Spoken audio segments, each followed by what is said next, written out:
Round trip package scheme ही योजना आता रेल्वेने आणली आहे। फेस्टिवल स्पेशल गाड्या, मेल एक्सप्रेस, त्याच्यानंतर काही ज्या जादा गाड्या सुटतात सणावाराच्या निमित्ताने त्यांना ही योजना लागू होणार आहे।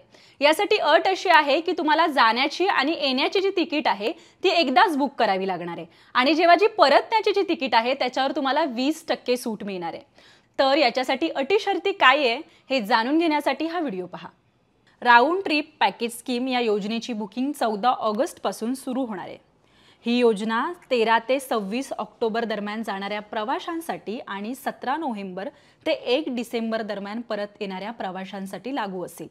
राजधानी, शताब्दी, दुरंतो, वंदे भारत, तेजस आणि सुविधा एक्सप्रेस यासारख्या प्रीमियम गाड्यांसाठी ही योजना लागू असणार नाही। या योजनेचा लाभ घेण्यासाठी जाण्याची आणि परतण्याची तिकीट जी आहे ती एकत्र बुक करणं गरजेचे आहे। त्याशिवाय तुम्हाला सूट मिळणार नाही।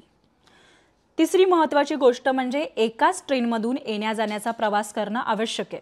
उदाहरणार्थ तुम्ही विदर्भ एक्सप्रेसने गेला असाल तर परत येतानाही तुम्हाला विदर्भ एक्सप्रेसनेच यावं लागेल। तुम्ही जर दुसरी एक्सप्रेस घेतली तर तुम्हाला 20% सूट मिळणार नाही। चौथी अट आहे तिकिटावर प्रवाशाचं नाव, वय, बोर्डिंग स्टेशन, जाण्याचं ठिकाण आणि प्रवासाचा जो वर्ग आहे म्हणजे स्लीपर, 3AC, 2AC यासारख्या सर्व माहिती समान असणं आवश्यक आहे। या रेल्वेच्या अटी आहेत त्यानुसार जर तुम्ही तिकीट बुक केलं तर तुम्हाला परतण्याच्या तिकिटावर 20% सूट मिळेल।